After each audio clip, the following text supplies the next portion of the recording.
There he is. Welcome in to Main Street Sports today, presented by Mid-Tennessee Bone and Joint. Chris Yow, Mo Patton. It is Wild and Wacky Wednesday. We got a great Wild and Wacky Wednesday show for you. It's going to be a lot of fun. Looking very much forward to it, Mo. But before we get into it, how are you? What's going on? It's Wednesday. So you're wearing some Braves gear, I guess? Kind of, sort of. It's majestic, but it doesn't have a logo on it. It does not have a logo on it. Yeah, it's kind of random, but it probably was going to be Braves material, or maybe Red Sox, but probably Braves. Probably Braves. We're going to say it was Braves. Yeah, it is. It's something I picked up way back when, and I think it was for some of those cooler practices that I was having to go to when I was running practices. Yeah, so. Practice is never fun. Let's be honest. Yeah, we talking practice. Yeah, not a game. Nobody's having fun with that at all. Well, yeah, we have a great show because we have Nashville Old Timers Baseball Association. It's a really long title.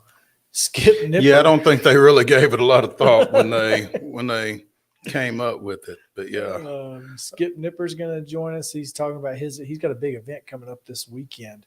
And so we'll talk to him. We've also got Chip Walters, who was not here yesterday, but will be here today as he is in. He will be with us. Yes, he's on location out in Houston for out at Rice. Whatever. Anyway, we have a lot to get to today. It's going to be a lot of fun. So we might as well do it. We can hop right into yesterday's results and today's schedule and give you the rundown. Here's the rundown. And give you the rundown. There we go. Tuesday's girls high school basketball scores. Beach defeated Station Camp 70-57. Blackman defeated Rockvale in a battle of top 10 ranked programs. 52-42, the Lady Blades won that one. Summit with a 64-34 win over Brentwood. Cane Ridge defeated Antioch 47-35. It was Ravenwood 39, Centennial 37, Sycamore 38, Cheatham County 35, Clarksville with a 65-28 win over West Creek. Clarksville Northwest defeated Clarksville Northeast 70-16. Columbia Academy with a 70-58 win over Battleground Academy. Harpeth Hall defeated Christ Presbyterian Academy 62-46. Davidson Academy 56, Friendship Christian 50. Donaldson Christian Academy 42, Mount Juliet Christian 3. I'm asking. Oh, Okay. It's not a typo, huh? So. Okay. All right. DeKalb County with a 60-51 win over Watertown. Eagleville defeated Cascade 43-33. It was East Robertson 50, Joe Burns 46. Ensworth defeated Pope Prep 75-24. Ezo Harding 55, Good Pasture 43. Brentwood Academy edged Father Ryan 43-41. Webb School of Bell Buckle 68. Franklin Road Academy 7. Outdoing Georgia by field goal. Yeah. Greenbrier with a 50-40 win over Liberty Creek, and Cookville defeated Green Hill 52-28. Fairview down to Harper 33-30. It was Hendersonville 57, McGavock 13. Murfreesboro Central 63-19 winners over Hume Boggs was Gallatin 59, Hunters Lane 29. Shelbyville beat down a win over Independence 50-46 was East Nashville 57, Kip Nashville 5. Lawrence County, big win over the Lady Patriots, 54-51 down in Lawrenceburg. Wow. Lebanon over Wilson Central, 66-19. It was Lewis County, 69, Mount Pleasant, 31. Summertown in the last game ever between the two at the barn with a big win. Yeah. 63-44 over the Lady Mustangs. Nashville Christian edged Clarksville Academy by a point, 44-43. It was Nolensville 57, Franklin 25, White House 37, Portland 32, Richland down Collinwood 69-49, Santa Fe 55, Hampshire 31, Oakland 52, Siegel 31. Rossview 66-40 winners over Springfield. It was Stewart's Creek 46, Laverne 11, Pearl Cone 57. 26 winners over Stratford. It was Trousdale County 61, Knowledge Academies 9, Tullahoma 50, Spring Hill 22, Providence Christian 60-32 over USN, Wayne County 78, Culleoka 37, and Zion Christian 45, Dixon Academy 27. In boys basketball action on Tuesday night, Beach defeated Station Camp 42-39. It was Blackman 57, Rockvale 55, Brentwood with a 56-47 win over Summit. Antioch defeated Cane Ridge 63-49. Cheatham County down Sycamore 66-56. West Creek with a 71-48 win over Clarksville. Clarksville Northeast down Clarksville Northwest 61-39. Columbia Academy in double overtime, scoring 45 points in the fourth quarter to force that overtime. Goes on to defeat visiting Battleground Academy 100-95. Montgomery Bell Academy 76, Christ Presbyterian 59. It was Davidson Academy edging Friendship Christian 41-40. Watertown with a 68-64 win over DeKalb County. Cascade defeated Eagleville 57-35. Hope Prep 67, Ensworth 48. Good Pasture with an 84-33 win over Ezo Harding. Brentwood Academy defeated Father Ryan 56-33. Webb of Bell Buckle 87, Franklin Road Academy 62. Glencliff Glencliff defeated Overton 64-42. Franklin Grace with an 86-55 win over Middle Tennessee Christian. Greenbrier 46, Liberty Creek 30. Green Hill 63, Cookville 61. Fairview edged Harpeth 46-45. It was Hendersonville 54, McGavock 43. Hillwood 78, Valor Collegiate 21. Murfreesboro Central 66, Hume Park 54, Gallatin 70, Hunters Lane 54, and Independence with an 80-45 win over Shelby. East Nashville down to Kip 85-27. Page 57-45 winners over Lawrence County. It was Lebanon 52, Wilson Central 35. Lewis County 78-64 over Mount Pleasant. Loretto down to Summertown in a comeback fashion 68-64. Creekwood 49-48 winners over Montgomery Central. It was Clarksville Academy 74, Nashville Christian 41. Nolensville 63-60 over Franklin. Big win there for the Knights. White House 77, Portland 67, Richland 78, Collinwood 57, Santa Fe 56-25 over Hampshire. And Alden Slaughter got his first dunk last night in that one. Ish. Siegel 53, Oakland 43. Okay, he's close enough is what I hear. The Rossview 72, Springfield 54, Stewart's Creek 62, 49 winners over Laverne. Knowledge Academy 74, Trousdale County 41, Spring Hill, big win over Tullahoma 60-40, 56. Providence Christian 58, USN 52, Wayne County 66-57 over Culleoka. It was Zion Christian 66, Dixon Academy 38. Men's basketball action at the collegiate level. Tennessee down to Vanderbilt, 77-68. Belmont, 74-59 winners over Valparaiso. And in junior college action, Columbia State took care of Bryan College's JV, 115-67. Today's women's basketball schedule. Trevecca is at Tiffin. That's a 4:30 tip. Thomas More is at Cumberland. That's a 5:30 tip. Wilberforce is at UT Southern, also at 5:30. Rice is at the Glass House against MTSU. That's a 6 o'clock start, and it can be seen on ESPN Plus. Also on ESPN Plus, also at 6 o'clock, Murray State hosts Belmont. In junior college action, Jackson State is at Ball State. That's a 5:30 tip for the women. Men's basketball action, Trevecca and Tiffin continue the doubleheader. That's a 6:30 start. Middle Tennessee State men are at Rice. That's a 7 o'clock start on ESPN Plus. We'll be talking to Chip Walters about that one here in a bit. Thomas More is at Cumberland, 7:30. Wilberforce is at UT Southern at 7:30. In junior college action, Tennessee Valley Prep is scheduled to play at 7 at Columbia State. And Jackson State is at Ball State at 7:30.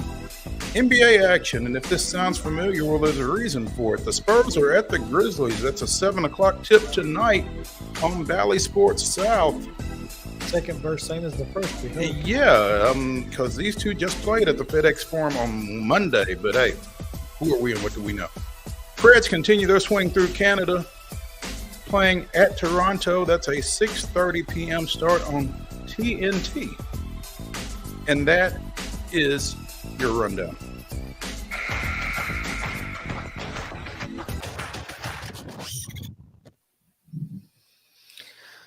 Mo, couple of things that just kind of out there. Not really top story. There's not really a big top story out there. But since we're not talking to Heather Williams today, just want to mention that Petty Motorsports has rebranded. And they will now be known as Legacy MC. You know, as you said, Petty Motorsports and rebranding, it kind of occurred to me that maybe that's a good idea. I mean, think about it just a second. Petty Motorsports. For me, I would want to be associated with Petty Motorsports. You too, really. Take the initials into consideration just a second. Oh, well, I wasn't worried about that. I want to be part of Petty Motorsports. You would think you would want to be aligned with a guy whose nickname in the sport is the King. No, I just want to be petty. That's the level of yes to which you aspire, huh? I got you. The other version, there not the noun. Oh, not. I got you. My bad. The adjective. Yes. Because I am. Yeah. Quite petty. Legacy MC. Yes. What's the? Well, that's a good question. I'm Motor Club. Motor Club. Oh, taking a tip from soccer, huh? I guess. The football club. Instead of FC, they're MC. MC. I thought he was trying to start a rap career. I thought he was trying to start a motorcycle club, you know. I thought that too. I was like, what? They got their leather vests and everything, you know. they got their cuts. Yeah. What they call them.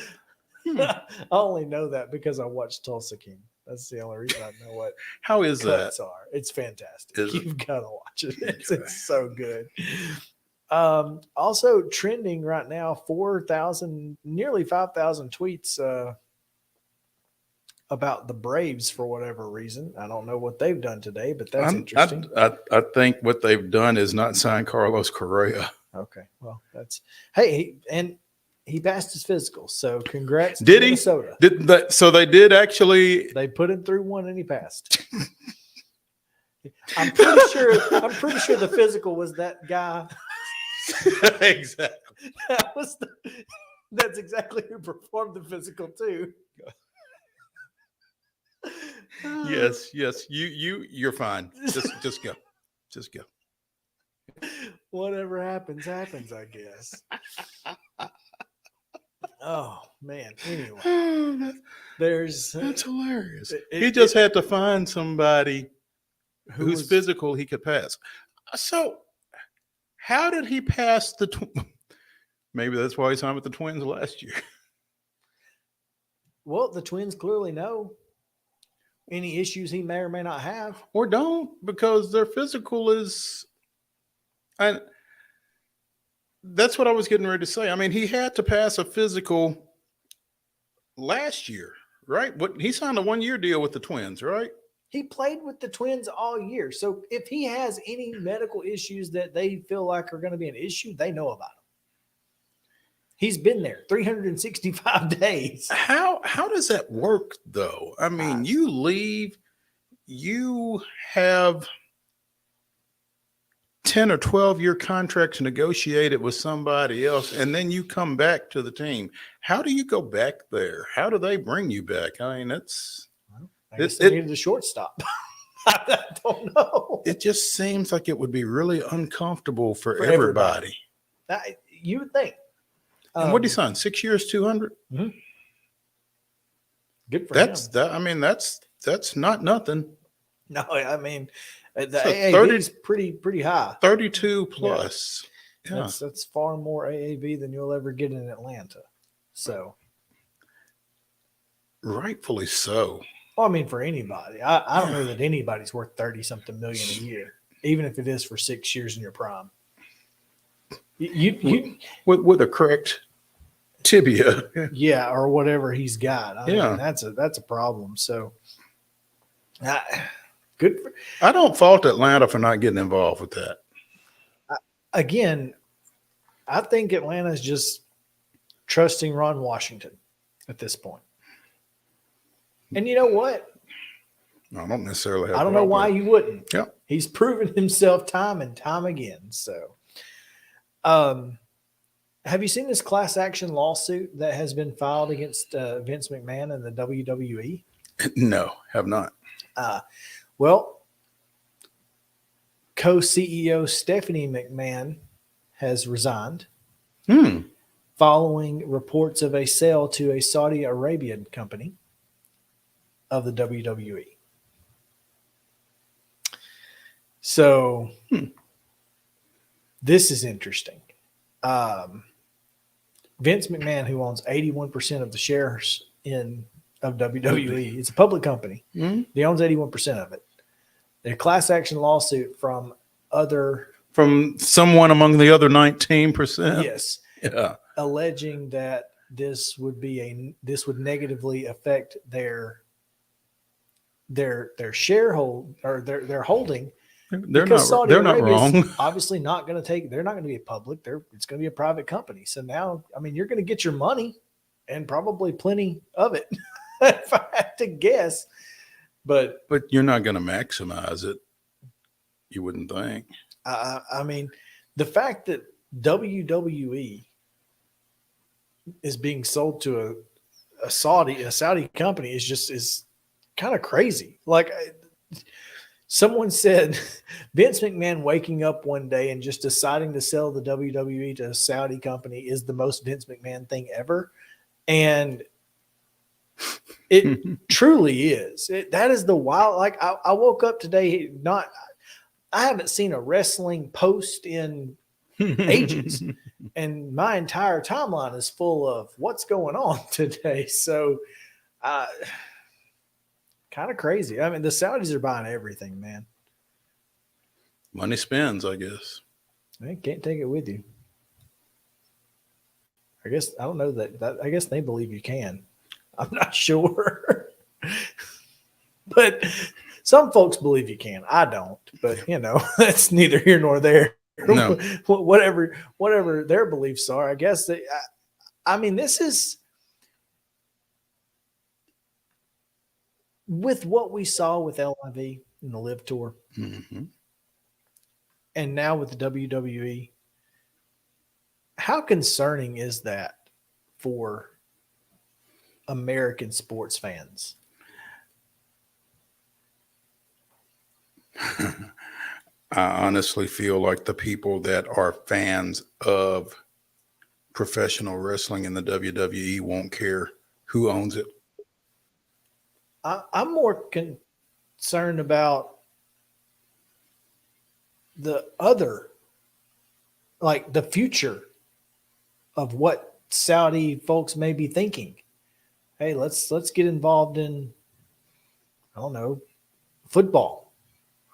And clearly they can't buy the NFL, but You say that.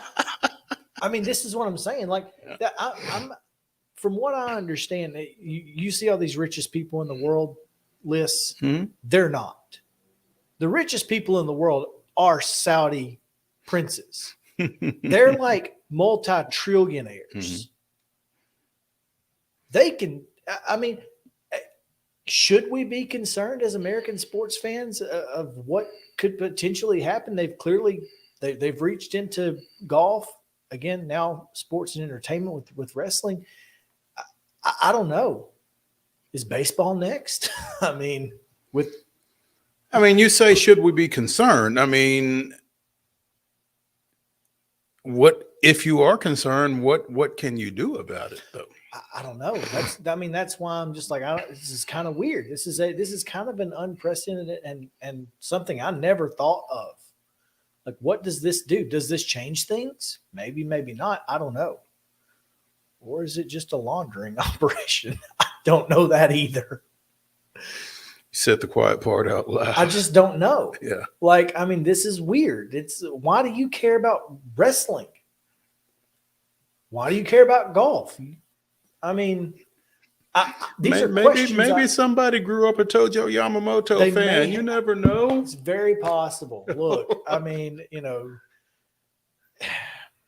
anyway, it's weird. That's all I'm saying. But and now this whole, you bought into a company that one person owned 81% of. Like, what do you think? What did you think was going to happen? Anyway, plenty of craziness going on today. Let's talk more crazy as Conference USA's football schedule has been released, and it is bonkers. So I saw it on Twitter, but I did not have a chance to really peruse it. Well, I'm looking forward to Chip Walters about it, and we'll do that if we take our first of the day. So stick around, the Street Sports Station, presented by Mid-Tennessee Bone and Joint. Be right back.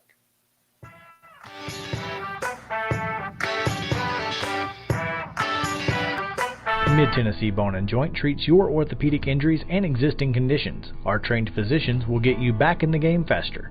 Contact us at 931-381-2663 or www.mtbj.net.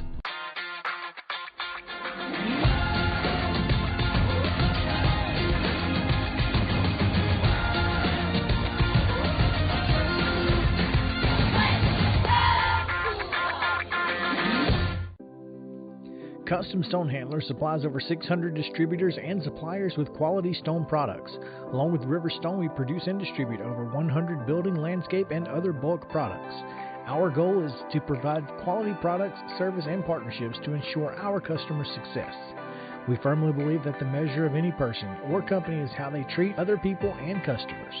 Give them a call at 931-490-4990 or visit CustomStonehandlers.com.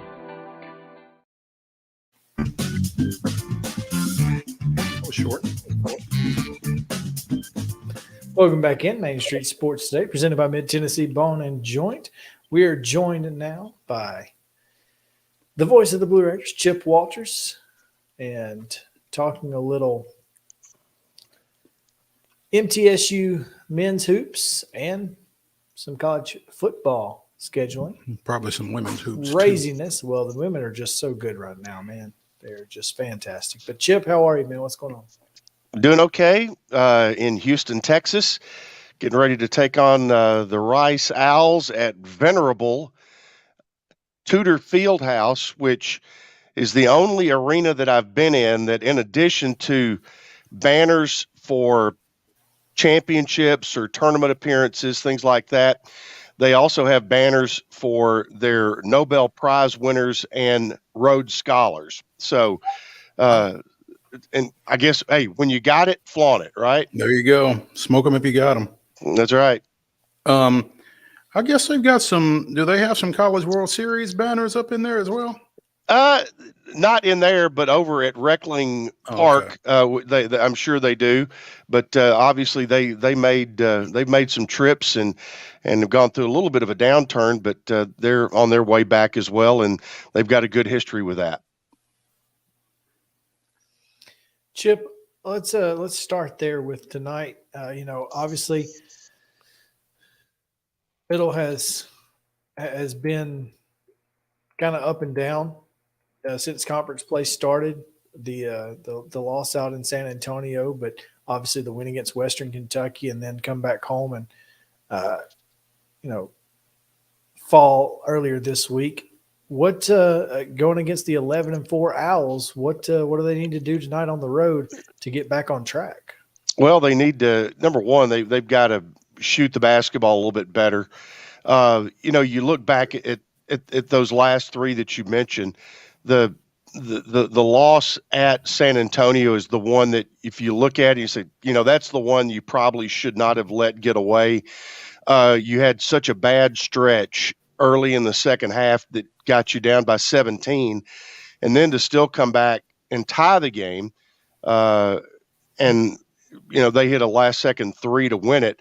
But, North Texas, it was just kind of the flip. You're up 19 in the first half, making a lot of hay with North Texas's big man out with foul trouble, and then see them storm back, cut it to 6 at halftime. And you really didn't feel great about it at that point, because the way North Texas plays with their number 363 out of 363 when it comes to pace of play. So possessions become a premium, and you've got to be very efficient. Now on the other hand, you've got Rice tonight, who, the thing is, Middle beat them by 35 in the third game of the year. Since then, they've been 9-2, and both of those losses have been in overtime. One of them was to Texas on the night that Chris Beard was arrested.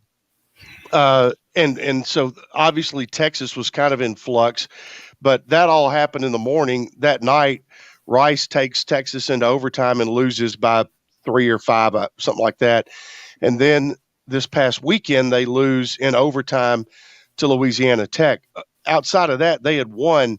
They've won 9 basketball games. They are as good an offensive rebounding team as there is. They've got 2 guys on their ball club right now who, in the last 2 games, are averaging double-figure rebounds. So, and the thing is, they don't play a super fast style of play, but they're very efficient in scoring the basketball. So, it's crazy. It's like I said, Middle won by 35 on November 15th, but tonight, every expectation is you're going to be in a dogfight with these guys here in Houston. And adding to that, am I still accurate? Middle still has not won a true road game? Not in the conference. They did win at Belmont, of course, but in conference play, that's correct. Charlotte, San Antonio. So you're 2-2 in the league. Your 2 losses were on the road, and or 2-3 with North Texas, a loss at home, and now you're here at Rice here this evening. Now, that's kind of concerning if you obviously if you're a Blue Raiders fan. I mean, what's the difference? What's going on these road trips? Well, you just and look at everybody else as well. I mean, UAB went on the road to FAU and FIU and lost 2. Mm-hmm.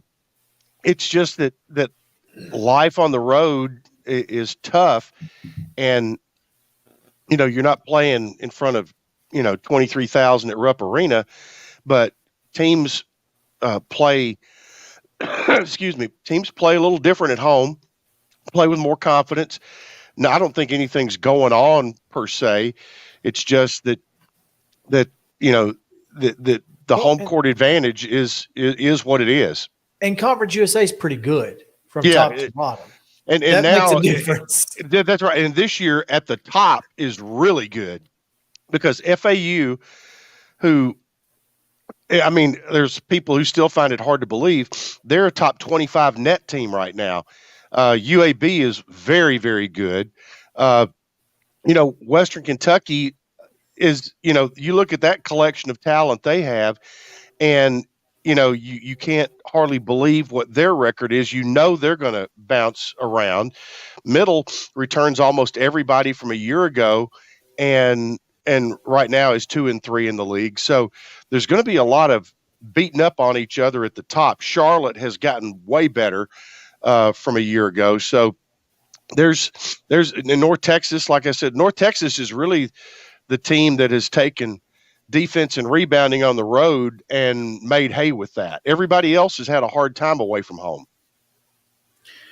Speaking with Chip Walters, the voice of the Blue Raiders, here on Main Street Sports Today, presented by Mid-Tennessee Bone and Joint. Chip, you know who else is good?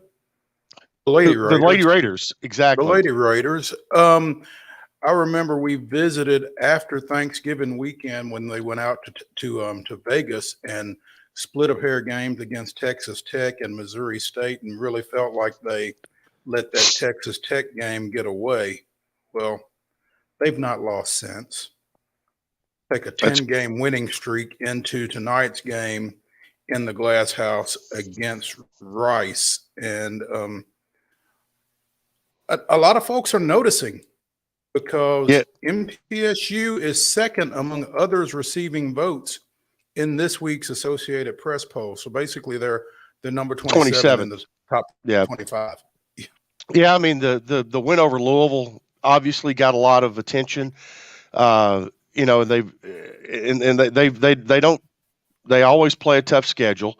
And here they are in the league. They've jumped out to a 5-0 record, and they're playing Rice again for the second time tonight. And Middle and Rice were picked right at the top of the league, and Rice ended up winning it last year. So, they've got things going right now, and they've been able to fight through a couple of injuries.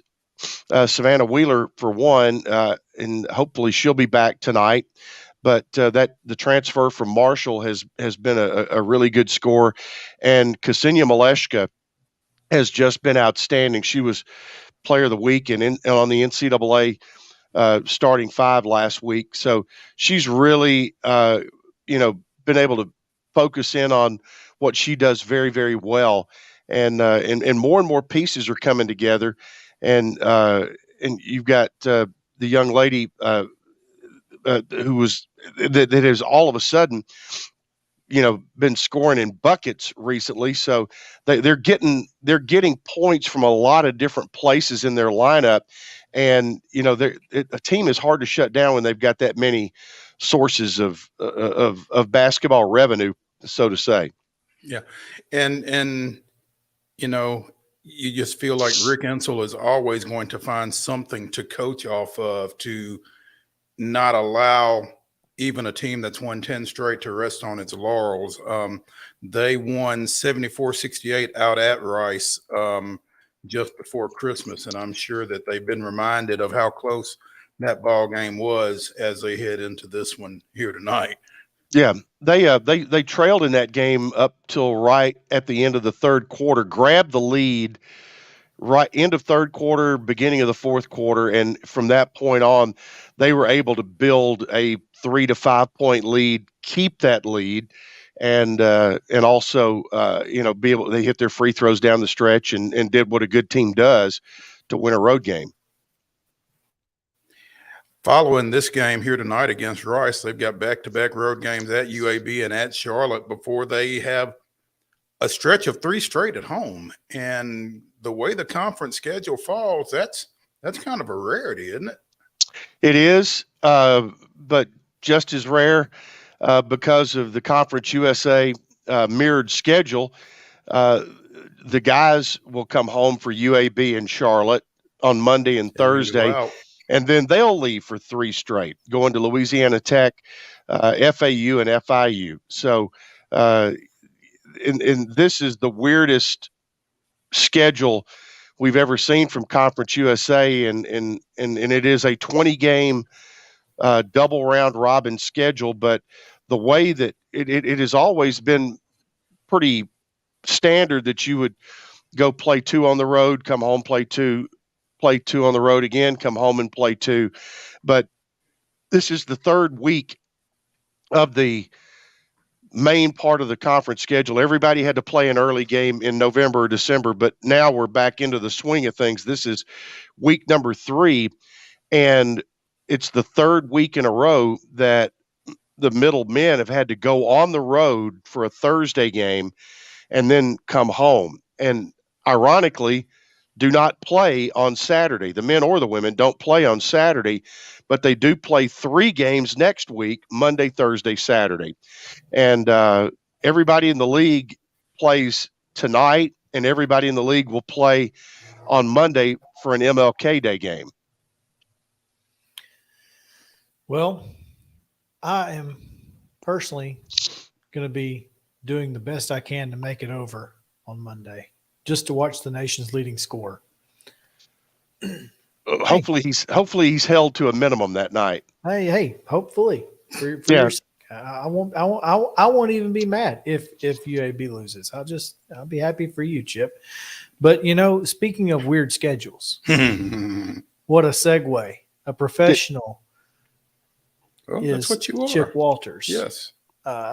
Segueing us right into the Conference USA football schedule, who will not play a single Saturday game from September 28th until November 4th.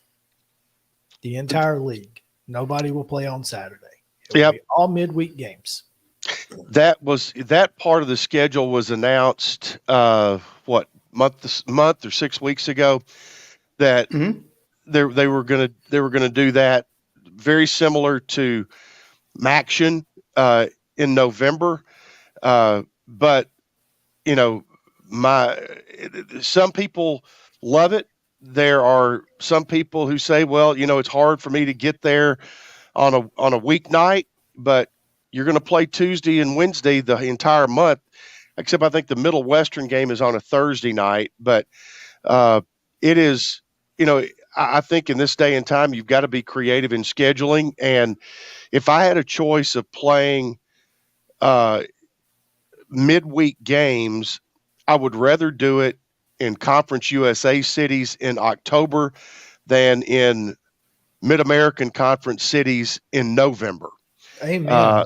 And I mean, I'd rather go to Miami, I can't remember. I saw the schedule pop up there a minute ago. I have not yet committed to memory. I do know that Middle and Western will open the conference season, but I think there's Liberty is in there and all of that in October. But I can't wait. I think the midweek schedule in Conference USA, due to better weather, things like that, has a much better chance of being successful than the midweek November games in the MAC from an attendance standpoint. Well, I would say the folks in the MAC have kind of gotten used to it, maybe, but yeah, I do tend to agree with you. Weather-wise, you feel like you're going to come out a little bit ahead playing night games in the middle of the week in October versus, as you said, in November. Middle, as you said, plays at Western on Thursday, September 28th. They play at home against Jacksonville State on Wednesday, October 4th, followed by games the next 2 Tuesdays at home against Louisiana Tech on the 10th and at Liberty and Jamie Chadwell, but no Grayson McCall, on October 17th. And then for November, you revert to your more typical Saturday afternoon fare. So, and look at that right there, but you don't play between October 17th and November 4th. November 4th, yeah.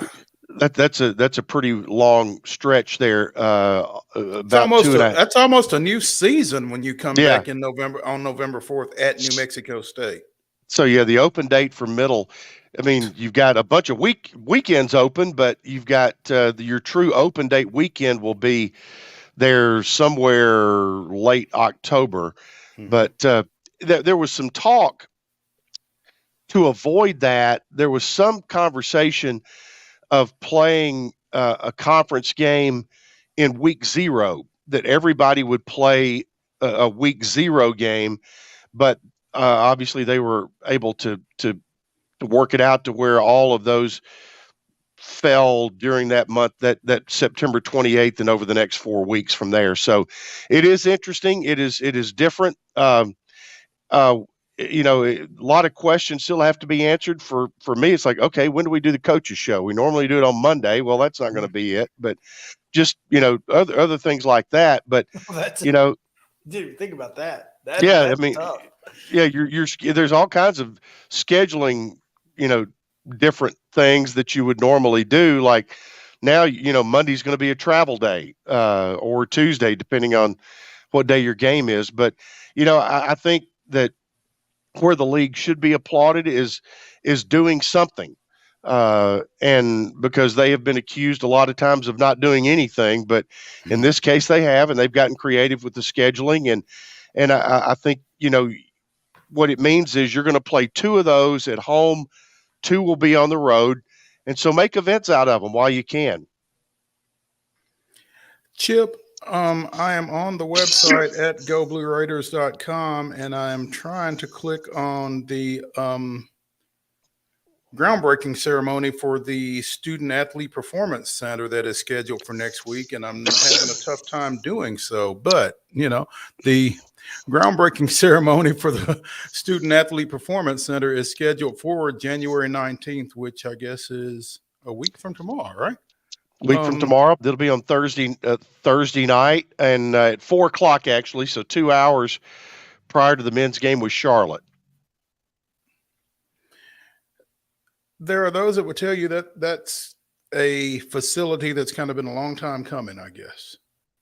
I think so, and something that that coaches of all sports, and while yes, you'll have folks who will say they'll call it the football building. Well, that is true in part, but every student athlete on campus will benefit from that building.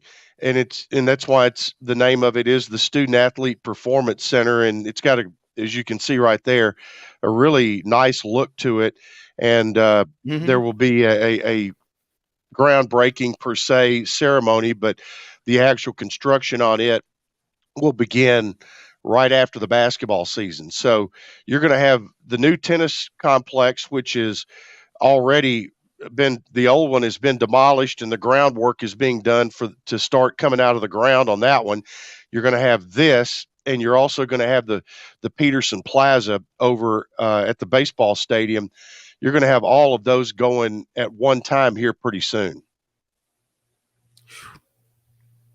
A lot of glass on that building.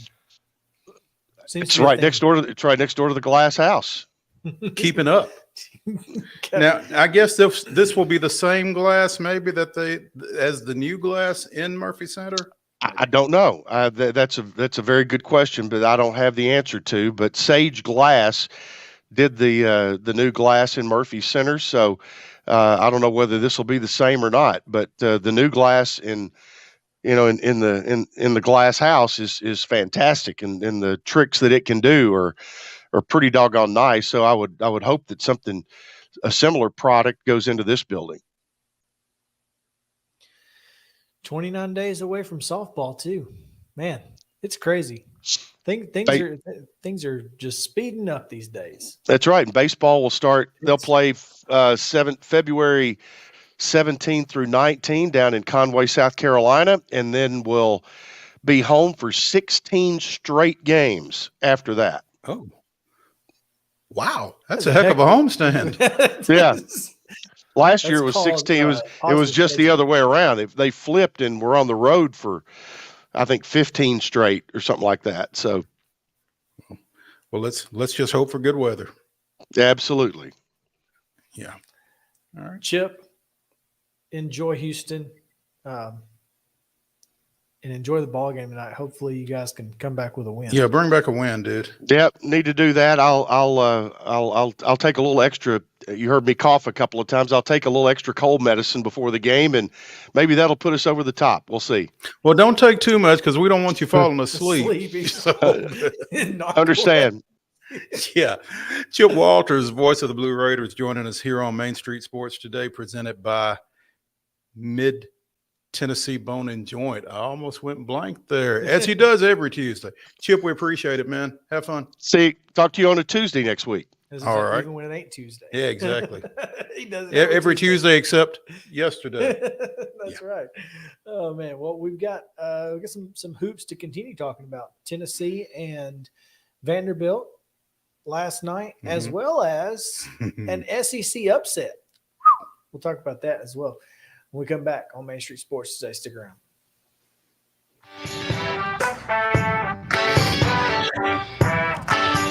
Jones & Lang Sporting Goods here in Columbia has been outfitting teams, officials, and anybody else from T-ball to college for 50-plus years. Be sure and check them out at 931-388-8060 or online at jonesandlang.com. Jones & Lang Sporting Goods, the look of a winner. Zion Christian Academy, zioneagles.org or 931-388-5731. You can schedule your appointment. Go tour their campus. It is beautiful over there, and you're definitely going to want to see it. Again, it's zioneagles.org. Give them a call, 931-388-5731, and schedule your tour today. A game without a crowd is just a scrimmage. A performance without an audience is just a rehearsal. Without your presence, high school sports and the performing arts aren't possible. Ensure that these essential extracurricular activities continue to enrich the lives of students in Tennessee. Purchase a ticket to your local high school's game or performance. This message presented by the TSSAA. Mid-Tennessee Bone and Joint has been the official sports medicine provider for Murray County Schools for more than 40 years. We specialize in orthopedic service, and our Ortho Quick Walk-In Clinic lets you bypass the ER. Visit us online at www.mtbj.net.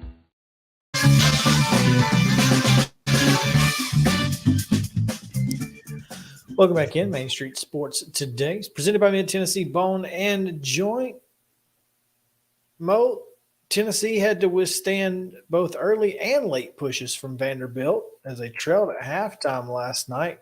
Took a pretty big lead at one point, but Vandy came back late and made it a 9-point game before Tennessee held them off 77-68 at Thompson Bowling Arena. Jerry Stackhouse had some things to say.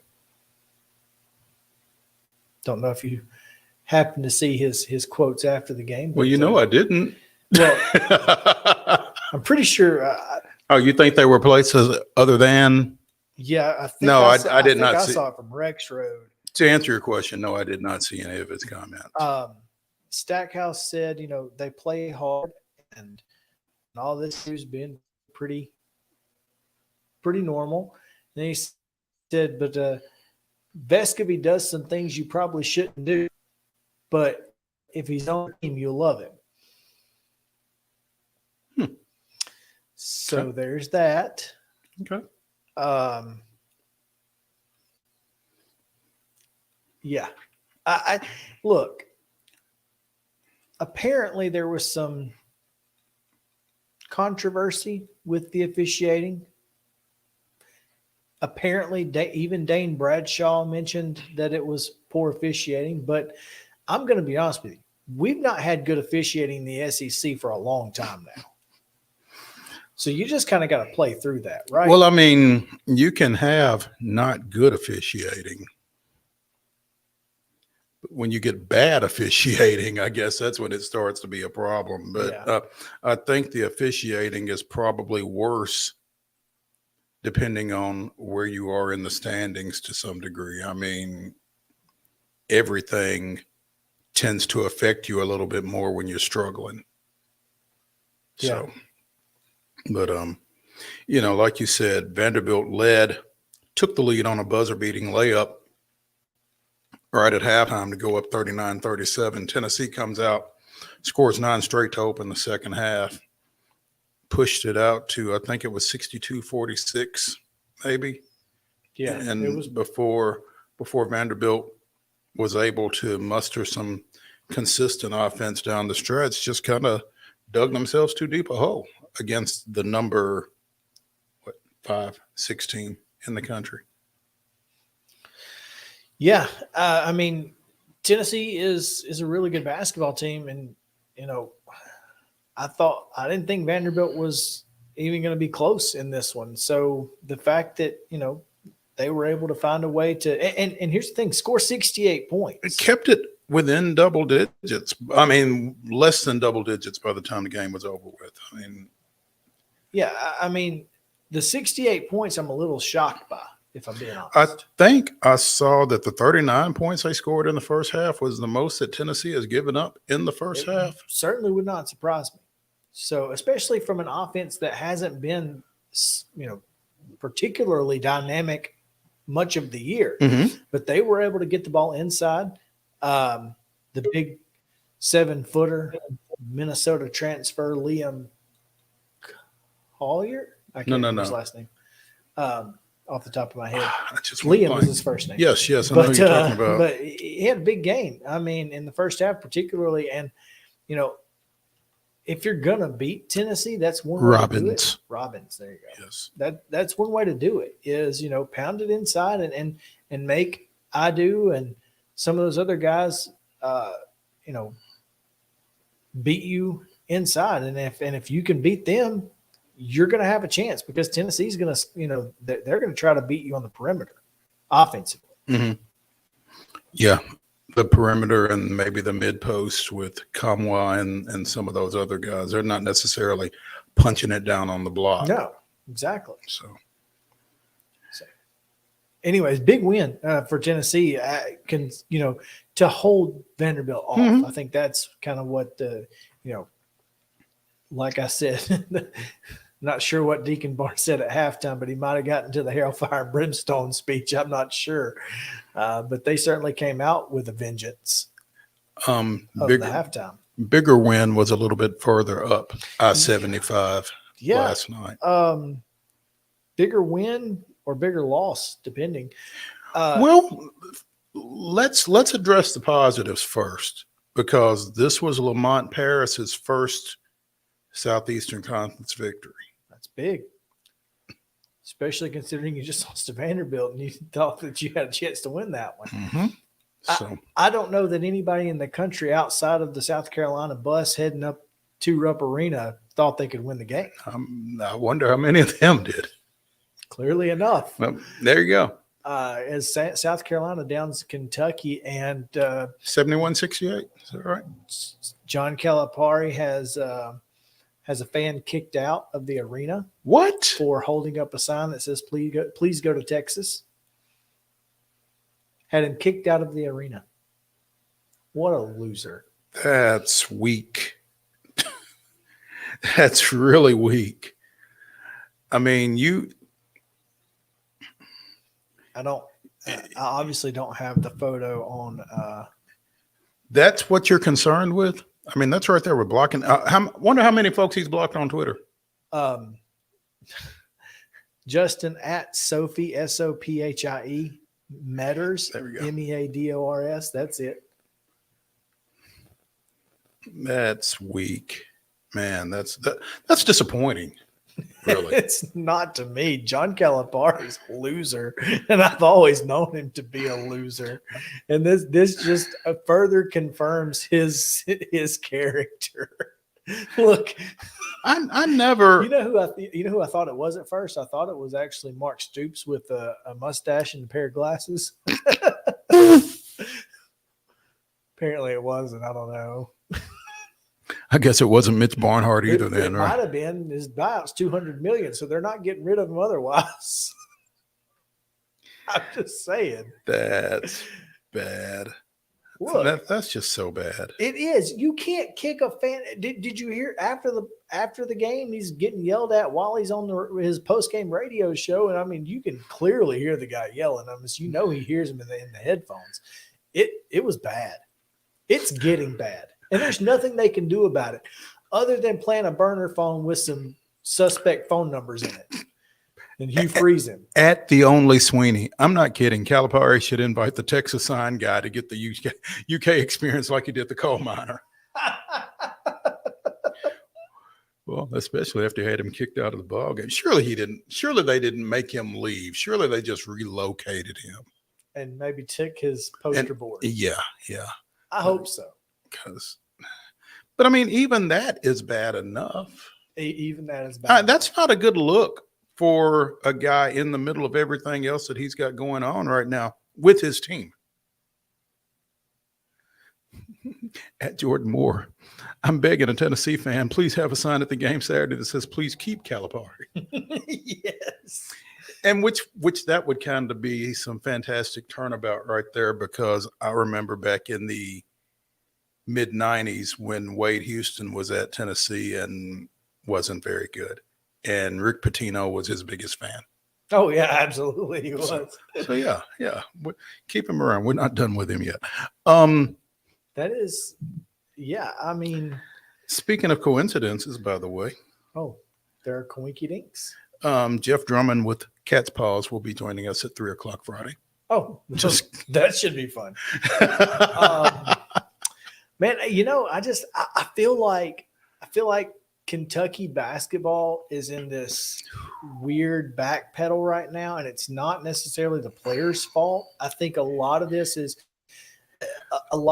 just kind of piling up on Calipari, and I'm not sure what he is. I think it's an accumulation of a number of things. I think the one and done model has an expiration date. Mm-hmm. Because you've got to build with program guys. And he's not done that. No, not at all. Not at all. Do you know they've not won an NCAA tournament game since 2019? Well, I mean, I didn't realize it, but yeah. That's insane. Now, there was no tournament in 2020. Still, they've lost 2 consecutive first-round games. Yeah, and for Kentucky this year, man, it's going to be hard. Here's the thing, though. They are still Kentucky. They are still Kentucky. And at some point this year, they're going to be Kentucky. And you don't want that point to be at 11 o'clock Saturday morning. Well, and we just talked about, how the success that Vanderbilt had pounding the ball inside. Oscar Tshiebwe exists. He is real. And he is a real thing. He's going to be a problem for you if you're Tennessee on Saturday. He just is. You might just let him get 40 and make sure nobody else. Yeah. If that's what you got to do. So. Wow, though. I mean, again, Kentucky is, I don't know what their record is now, but they're obviously struggling on the floor. And this is what this guy is concerned with. It's rough. It's rough. I mean, unless a South Carolina player was holding a sign up at the rim or something and swatting balls away, it shouldn't be anything you're concerned with. Especially when you come into the post game and you say the fans are upset, they should be. I mean, well, they just shouldn't be so upset that they want you to leave. I guess. Anyway, it's crazy, man. The SEC basketball schedule is only going to get crazier. What if he did go to Texas? Which will be in the right SEC. In the SEC. Exactly. Yeah. So, I mean, maybe that's not what he wants. Yeah, probably not. Yeah. Probably not. Oh man. Well, we're going to take another break here when we come back. So stick around because Skip Nipper joins us right after this on Main Street Sports. Mid-Tennessee Bar and Joint.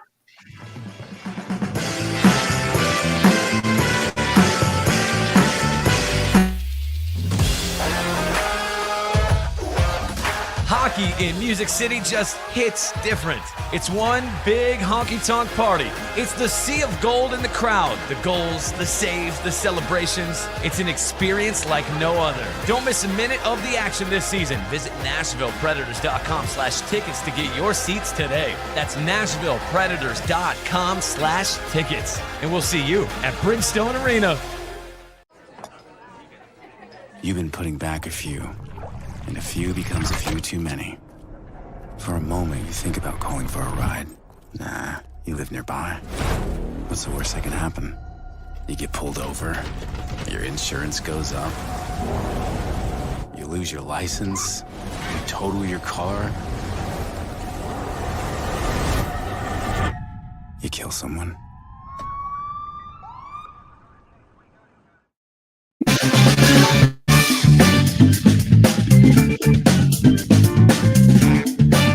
Welcome back in. Main Street Sports Today, presented by Mid-Tennessee Bone and Joint. Chris Yow and Mo Patton here with you on this Wild and Wacky Wednesday edition. Glad to have you with us as we are getting ready to talk a little kind of baseball, I guess. Yeah, it's definitely baseball. Well, yeah, but it's not really baseball. More of an event, but it's a baseball-centric event. It's a baseball event. And that's what we're going to talk about now as at Nashville OTBA, Old Timers Baseball Association, Mr. Sulphur Dale on Twitter. If there is a better Twitter handle in Nashville than Mr. Sulphur Dale, I don't know what it is. Skip Nipper owns it, and he's joining us now. Skip, how are you? Great, Chris. Thank you. I appreciate you having me, guys. Well, we appreciate you coming on with us, Skip. I know this is a busy week for you, but after Sunday, I guess things slow down just a tad. The Nashville Old Timers Baseball Association will host its annual banquet Sunday, and the guest speaker is BJ. A guy who's kind of near and dear to our hearts as Braves fans. Speaking of Twitter handles, at Two Sportsman, Brian Jordan speaking at the 85th annual Old Timers Banquet. That's some longevity right there. That's a long time. 85 years. We think that's something we can hang our hat on.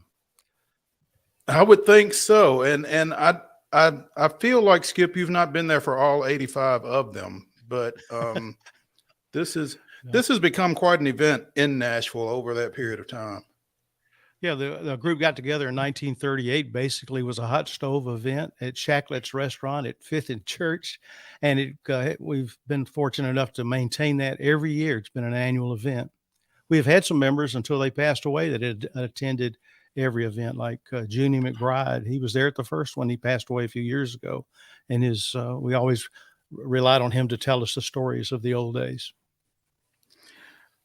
The banquet is a fundraiser, and since 1999, the Old Timers Baseball Association has awarded more than 300 scholarships worth $625,000. So that's a heck of an endeavor for you guys. I think after this banquet, it'll actually be 356 at about $642,000. And of course, we have our eye on $1 million in the not too distant future. Billy Griggs and John Morgan and Rip Ryman, Rip had passed away a few years ago. They came up with that idea in 1997 to create some way, which turned out to be a golf tournament, to raise money and then give it away to high school baseball players, no matter whether they were a starter, a star, sat the bench, were going to play in college. We just wanted to figure out a way to reward those guys for their baseball, being a part of the baseball community. The banquet Sunday will be held at the Sonesta Nashville Airport, formerly the Marriott, starting at 6:30. Doors open at 6. Are tickets still available, Skip, or has it sold out? Are y'all still selling tickets? Mm-hmm. Anyone can go to otbaseball.com/purchase or donate. We have a place there where people who may not be able to come to the banquet but would like to donate to our cause. We certainly welcome those as well. Tickets are still available, or they could simply come to the event and they can purchase tickets outside the banquet room. So there's more information again at otbaseball.com on that. Correct. But again, Brian Jordan will be the guest speaker. Played 15 years in the majors with the Braves, Cardinals, Rangers, and Dodgers. Oh yeah, and played a little football too. Yeah, you guys mentioned as Braves fans that you're interested in Brian Jordan, but he started as a Cardinal. In fact, he was in the minor league system when the Atlanta Falcons signed him to play football. He played for 3 years, and when the Cardinals brought him up, as I remember, they told him he couldn't play football anymore. So he played several years before he became a free agent, signed with the Braves. Ultimately went to the Dodgers. He was part of the Gary Sheffield trade that brought Sheffield to Atlanta. So he's 15 years is a pretty good career. That's not a bad career at all, and we're going to forgive him for that time that he spent with the Cardinals. But he's a fascinating individual, and it's just odd to me, especially here recently, as you talk more and more about Dion. And, Jeff Pearlman has a book out on Bo Jackson. Brian Jordan kind of got lost a little bit in that two sports. He wasn't quite as flashy. Well, he wasn't quite as flashy, but again, 15 years in the show. Yeah. It's just like his baseball career. I don't think he made the All-Star team, but once, maybe in 1999. But I think he was an all-pro selection as an alternate for the NFL, maybe his last season with the Falcons. So he's got quite a base of athleticism, if nothing else. And you're right. I think we have really kind of forgotten about what kind of a player he was. And we're anxious to hear those stories this Sunday night. I'm sure we will. I'm sure there are going to be some great ones. Yeah. Skip Nipper of the Nashville Old Timers Baseball Association here on Main Street Sports Today, presented by Mid-Tennessee Bone and Joint.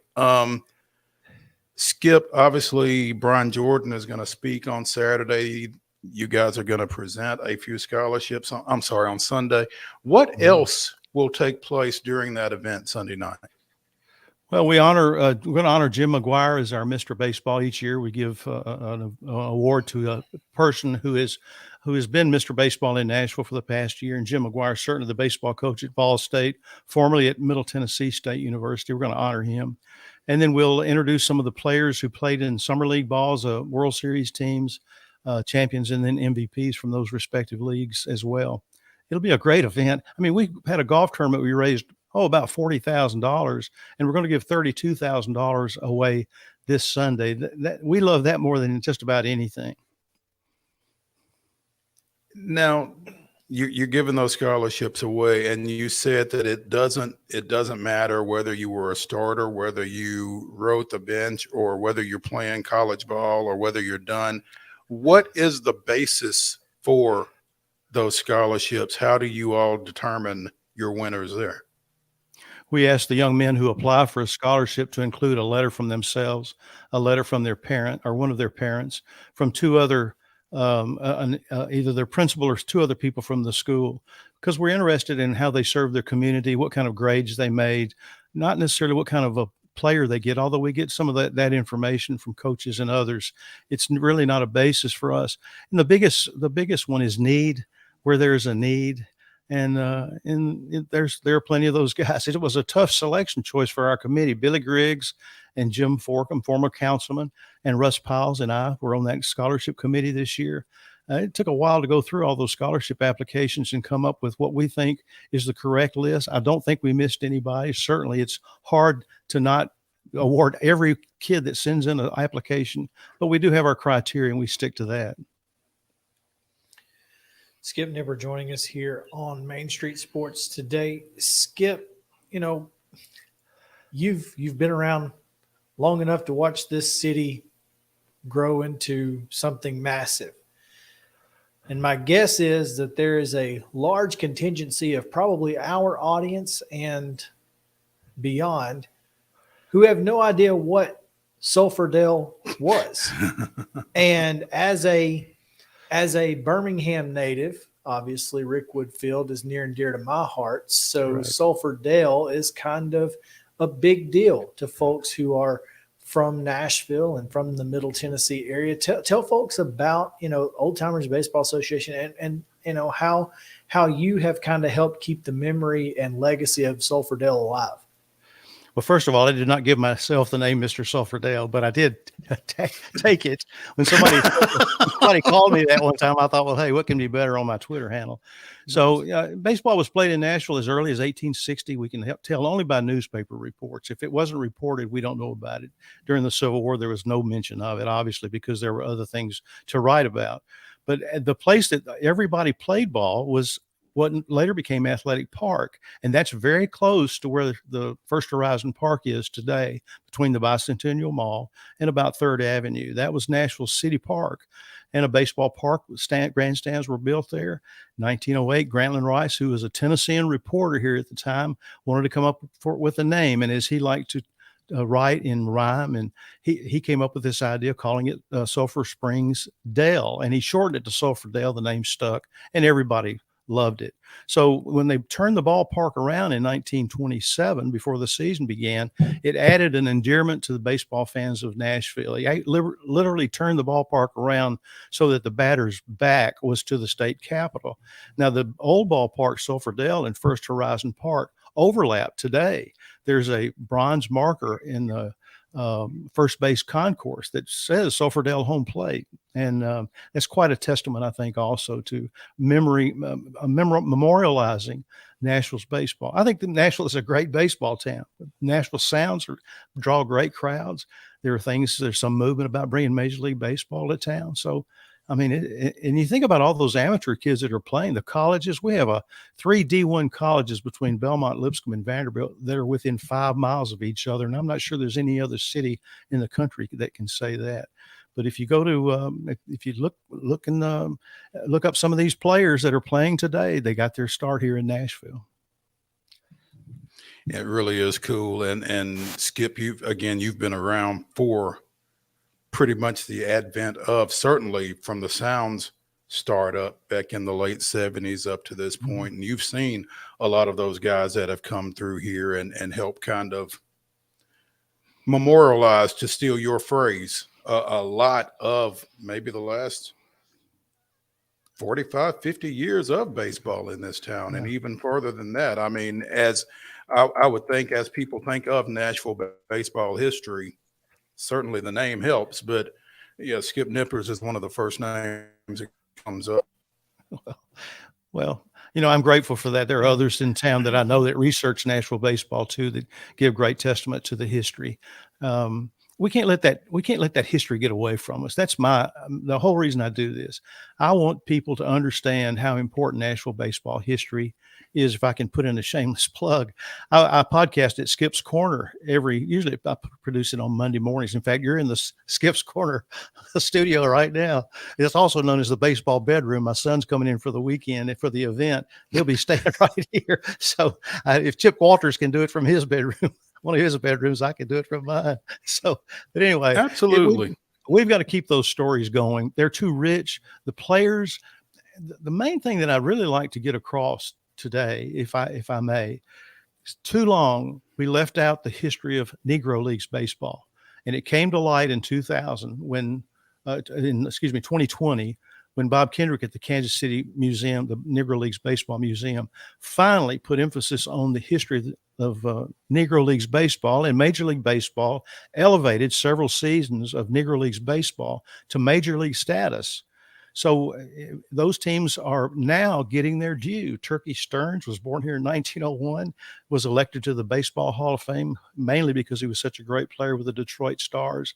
There are so many others that have gone nameless. And through the efforts of Dr. Harriet Kimbrough Hamilton, whose father was Henry Kimbrough, was a great baseball player. People didn't know about it. And so we're finally getting those stories out in the open, and deservedly so. And we've got to remember them equally, to the baseball history that most of us are aware of. You mentioned Turkey Stearns, the only Hall of Famer from Nashville, actually. So, well, there are two. He's the only player. There are two. Lee McPhail was actually born here, became the president of the New York Yankees, and then I can't remember the date, became the president of the American League. His dad, Larry McPhail, with the Yankees, is also in the Hall of Fame, and I think they're the only father-son. But McPhail didn't play baseball, so yes. So the only Hall of Fame player from Nashville. Turkey Stearns, correct. I did not realize McPhail was from here in Nashville. That's correct. When he kind of stuff. His dad was ran a department store before he became a lawyer, I think, and got into baseball. He was living here in Nashville, and when Lee McPhail was born. See, TIL. For more of those great tidbits, you can visit baseballinnashville.com. You can probably find Baseball in Nashville, the book, out there somewhere. Is it on Amazon, Skip? It is. It is. I found out the other day. I was in Kroger's in Mount Juliet, and they have a stand with some of them on there. I published that in 2007. Arcadia Publishing did. I've gotten a lot of mileage out of it, but I'm constantly working on things, and hopefully I'll be able to announce soon that I've gotten a publisher that will take me to the next step. Always looking for more steps. That's awesome. Fantastic, Skip. Thank you for shedding some light on the history of baseball here in Nashville. It's always cool to learn about, as someone, again, who's not from here.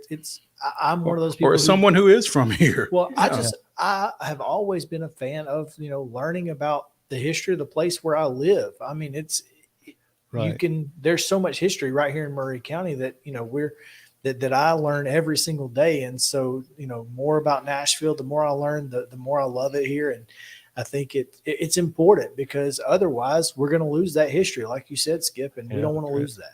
The fellows at the Friends of Rickwood, you're familiar with Rickwood Field, which is a treasure.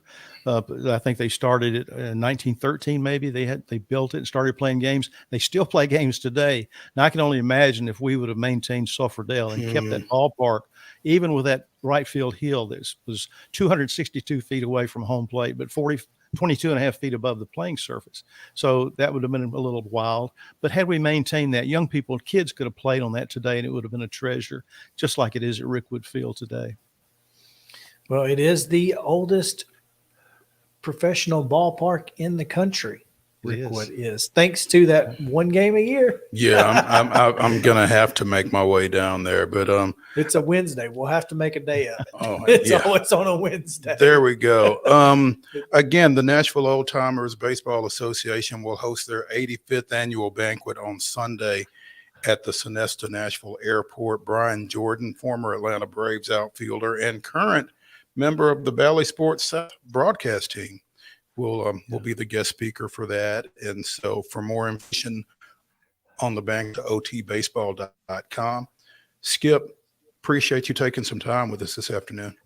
Thank you. And anyone that wants to come, please come. It's a night of baseball. Thank you. All right, we'll take a break. When we come back, the weirdest and wildest news from across the world, but mainly Florida. Wild and Wacky Wednesday. Stick around right here at Main Street Sports Today.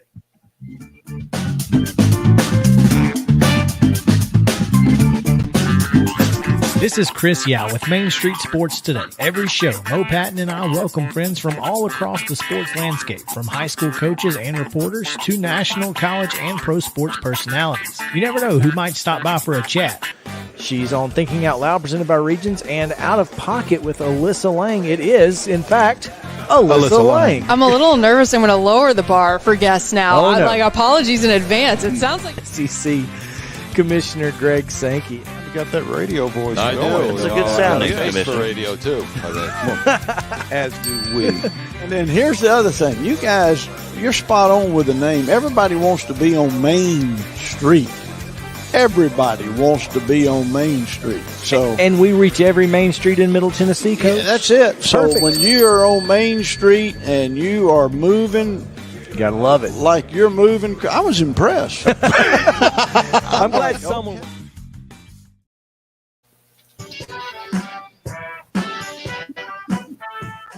Hey, welcome back in Main Street Sports Today, presented by Mid Tennessee Bone and Joint. It is Wild and Wacky Wednesday, the weirdest and wildest news from across the world. We got plenty of it. First thing, we'll stay in the baseball world, Mo. A man passed out in the bushes outside Milwaukee Brewers Stadium after a game and, upon awakening, entered the team's clubhouse and stole electronics, a credit card, team memorabilia, and items, according to a criminal complaint. He was charged just last month with felony burglary, online court records show. So how about that? Wonder what took so long. That's a good question. You have the September 8th doubleheader against the Giants at American Family Field, according to the Milwaukee Journal-Sentinel. He said he drank at least 10 beers, passed out, woke up, got back inside the stadium by pulling on a door until it opened. At least 10 beers. Yeah, and look, like, okay, you got into the stadium. Like, okay, you got in. It's not that, like, you're okay. Yeah, just leave. Yeah, you can't take a laptop, iPods, headphones, a passport, and a credit card. No, you really can't. That's not all. This guy can't. He left with a loot, a jersey, and a shaving kit from Craig Counsel's office. All right. The jersey, okay. The shaving kit, I don't really understand, unless he has a beard and he's trying to, disguise himself. An equipment manager said a game-used hat, an autographed bat, a 45-year anniversary 1982 signed bat, and a replica World Series ring. Oh, and keys to the Arizona spring training facility. 2 game jerseys, a bag of baseballs, and a partridge in a pear tree. What in the world? Dude, he left with everything. Oh, and then he called Uber to get him home. I don't care what he says about the 10 beers and the passing out and the getting into the park by pulling on the door. This dude clearly went with ill intent. You don't just take all.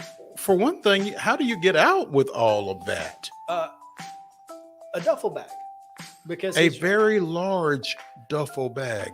Yeah, his roommate says that he showed up early on September 9th with a duffel bag stuffed with Brewers memorabilia. The complaint said investigators recovered most of the items from the man's apartment. I want to know what they didn't recover. I don't know. It was the shaving kit. I hope everything else was recovered. Goodness gracious. A passport. What?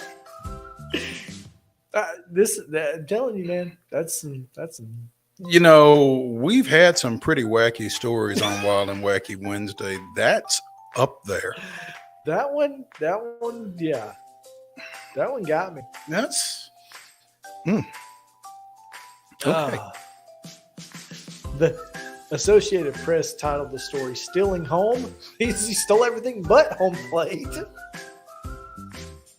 He stole enough for a home, I think.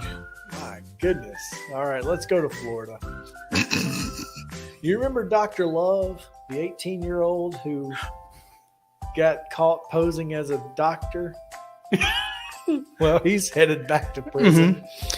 2 years and 4 months he's sentenced last week after pleading guilty to grand theft and organized scheme to defraud, according to the Associated Press.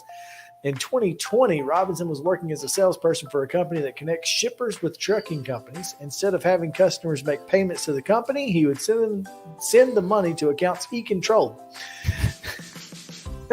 He stole $30,000 from a patient in her 80s when he was Dr. Love. And then when he was out on bail for that, he was arrested in Virginia when he tried to buy a Jaguar with a stolen credit card. You're not real good at this, Malachi. I feel like maybe you should try a new career path. Well, he's going to have some time to work on it. 2 years and 4 months, to be exact. Oh, Mo, you see folks walking around with these emotional support animals, and if you need an emotional support animal, I'm all for it. Mm-hmm. If you got to have one, and it brings you comfort, and that's how you deal with social life, I get it.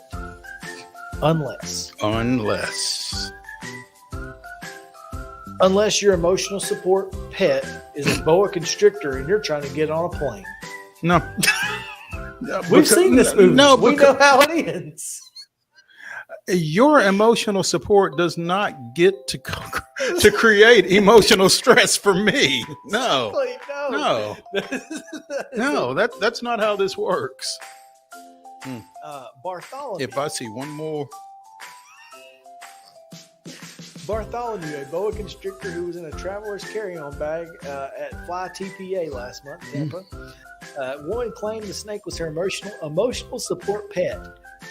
TSA notified the airline, which ruled that there was not going to be a snake on the airplane. So with all the holdups, delays, and cancellations at airports last month, this is just what I just don't know. I don't know. I feel like if I am a TSA employee, yeah, I'm gonna have a hard time with that one. I see that on the screen, and I'm not gonna. It's not gonna be fun. No. Where's Samuel L. Jackson when you need him, right? Golly, are you kidding me? Are they flying? What's that? Southwest? Were they flying south? What'd you say? Were they flying?